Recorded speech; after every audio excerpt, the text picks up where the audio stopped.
time. I hope this microphone works this time. Really, we are all set to record our next session or our next tutorial on gate metallurgy question. Yes, I guess so. So let's start with another question. I will share it. Let's find out what sort of questions are being asked. We'll just present you another example. So let's look at this exercise for a time being. See, here you have been given this question appeared in Gate Metallurgy 2011. So I just go to the board and directly solve it, but that doesn't serve your purpose, right? So you need something else. You need to understand the concepts. Otherwise, there are standard books, there are standard solution papers available for all Gate Metallurgy papers. You can refer any one of them and just copy down the solution. That is not the purpose of this video. So I just briefly explained the concepts of free energy. I also solved one problem from previous years. I guess it was 2010's paper. So today I look at this question first.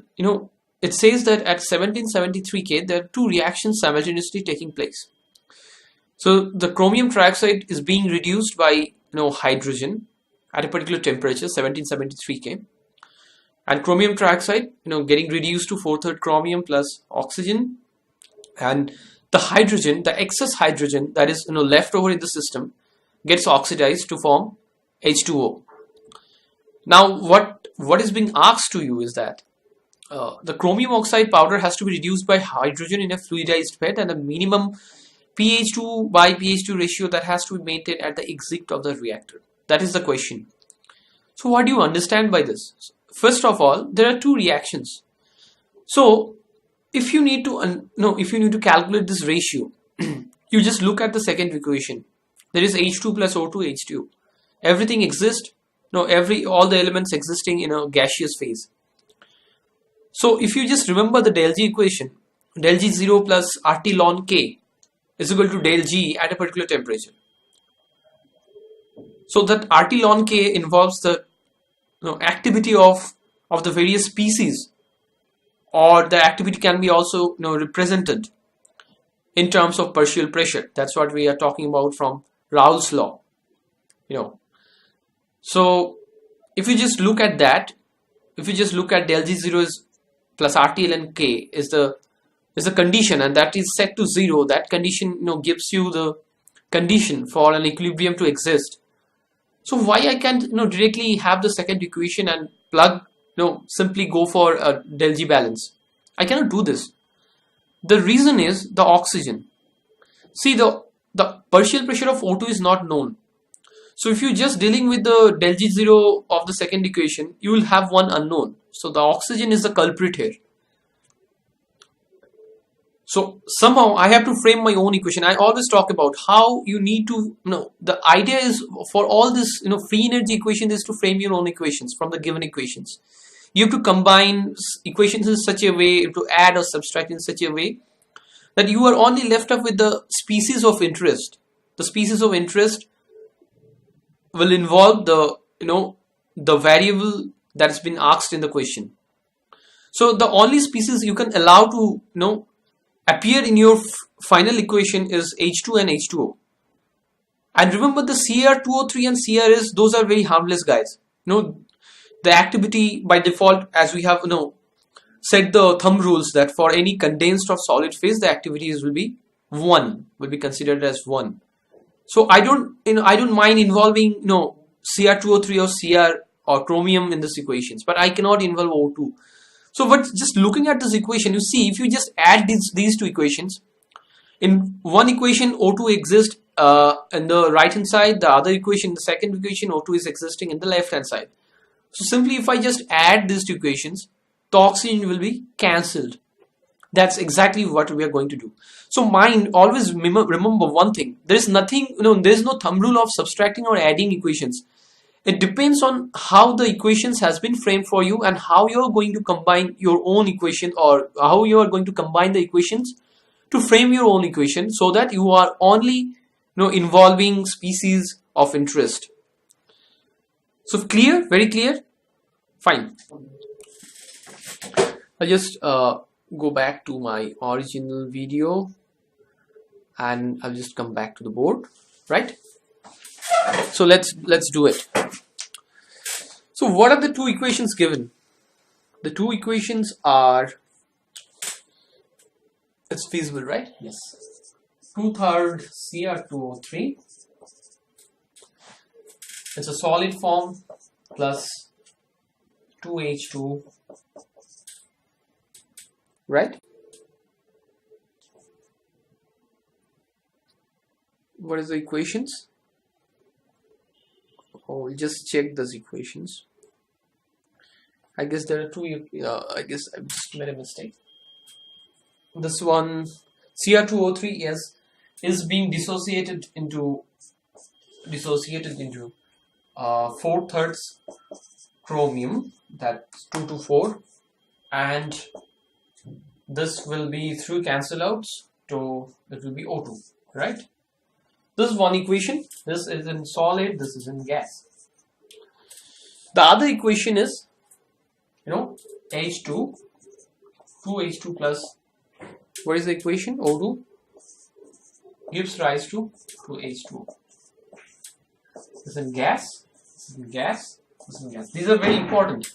The reaction is taking place at 1773 K. So now water is obviously going to exist in vapor form.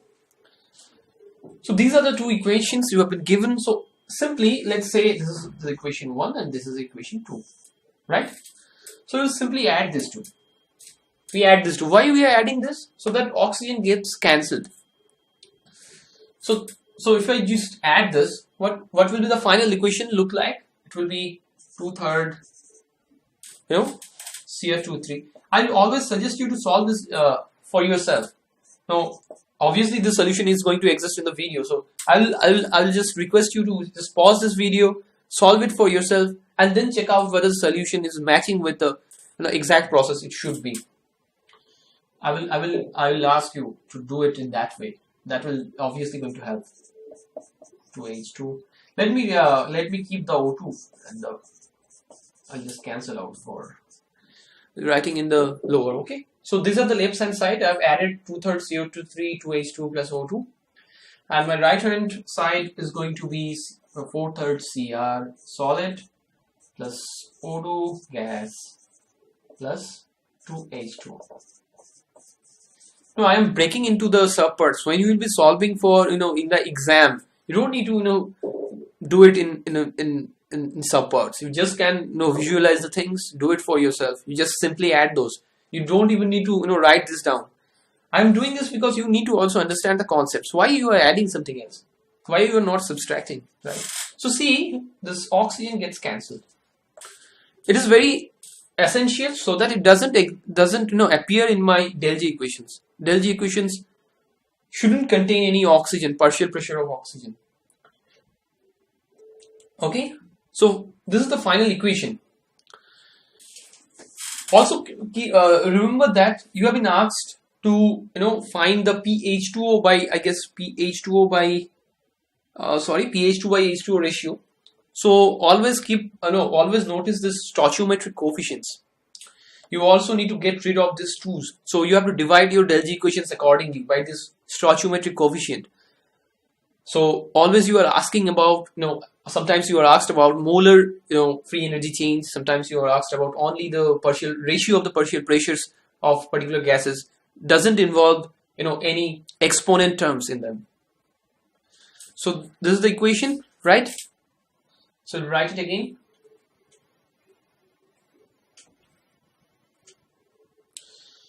So let's say this is the equation third equation, right? This is a third equation.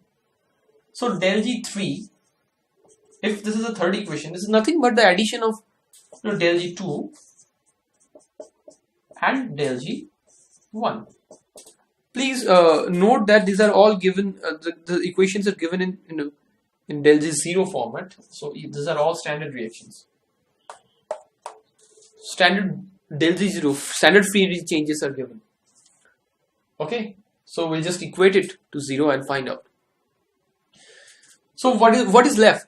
Now the important thing is to write the equilibrium constant.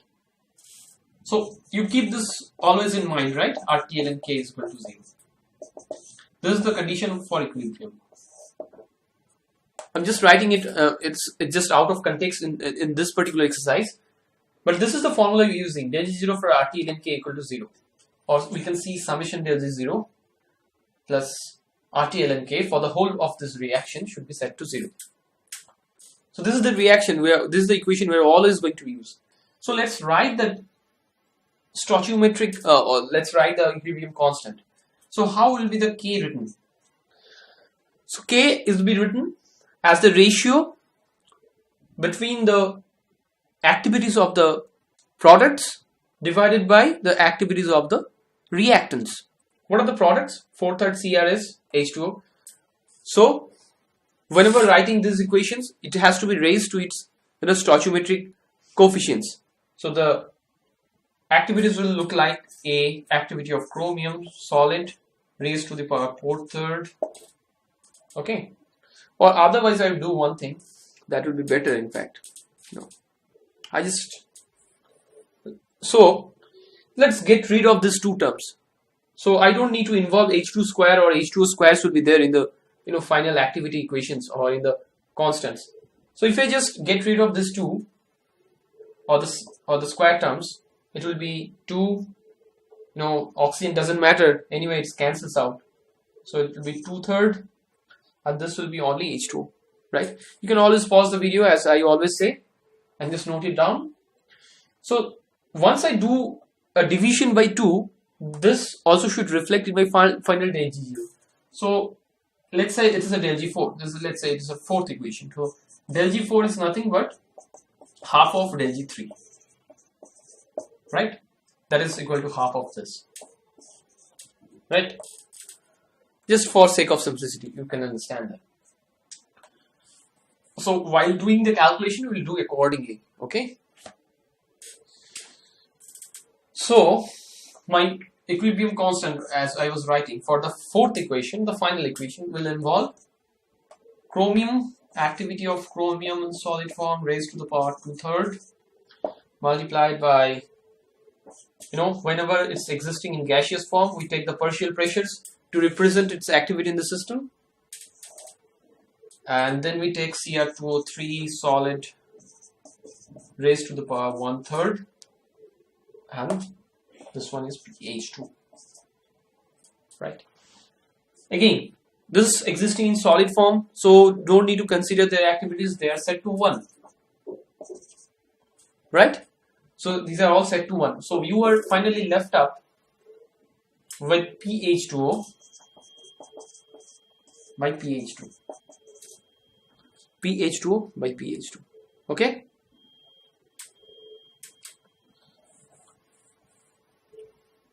So our equation should simply should be looking like something like this. Del G0 4, which is half of, what are the parameters given? 447800 minus 297. Just do it carefully so that you don't mess up with the figures. 297,000. You add this 2 divided by 2, you get your del G0 4. 297,000. This one is 447800. 447800. Okay, fine. I just don't remember the exact expressions. I just solved it. I did it in my calculator. So you should also do it in your calculator. Don't need to involve so many steps. I'm just doing it for explaining the steps or the concept. So del G0 4 plus RT ln K is set to 0 for equilibrium condition. So ln K is nothing but K is nothing but pH2. So see here there is a del G0 term. So if we just do it in the reverse way, RT ln K is minus del G0 4. Okay, it's very important to keep this signs proper. Be very careful with the signs. If you mess up with the signs, you will get a very it's a wrong figure. So if you just take this minus here. Why I'm doing this? So the final question, it is asked to find out the ratio between H2 by H2. So I just need to do an inverse of this ratio. So I'll just take this minus 1 here, put it inside the algorithm, inside the natural logarithm to change the denominator and numerator. Okay. So if I do that, if I do this, take minus del z0 here. So finally, how it will look like? It will be like RT. So let's get rid of this RT again. Ln K or ln P. Let's take the minus 1. Oh, I'm sorry. Let's put it. Otherwise, people may confuse. By PH2 is del Z04 by RT. Right? I haven't taken this negative inside. So now if I'm taking it inside, it will be ln PH2 by PH2. Visible, right? Sorry, it's not visible. Using the first part. Taking the negative inside, PH2 by PH2. That gives rise to